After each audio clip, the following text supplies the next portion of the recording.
जो रविन्द्रनाथ टेगोर ने कहा था कि तुम्हें কেমন করে গান করো হে গুণী, আমরা অবাক হয়ে শুনি। আর এনাদের দুজনের জন্য বলবো যে তোমরা কি করে গান করো, পারমিতা তুমি কি করে গান করো হে গুণী, আর তোমরা কি করে বাজাও হে গুণী, আমরা অবাক হয়ে শুনি। একটু হাততালি শুনি। আজকের এই সুন্দর অনুষ্ঠানে পারমিতা গান গাইছে, আর আমাদের ভালো ভালো শিল্পী রয়েছে, এখনো দুটো শিল্পী আমাদের রয়েছেন, রিয়া ভাটিয়া, বিজয় আজিজ, ওনারা মঞ্চে আসবেন। কলমবাগান অক্ষয় সঙ্গের এই মঞ্চে আজকে রাজকীয় অনুষ্ঠানে এখন গান শোনাচ্ছেন পারমিতা। তারপর আমাদের বিজয় আজিজ এবং রিয়া ভাটিয়া, ষষ্ঠী দাদা পরিচালিত আজকের এই অনুষ্ঠান।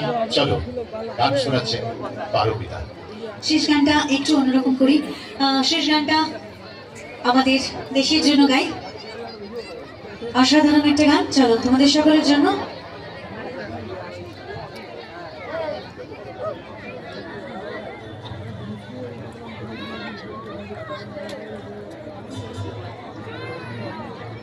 চলো।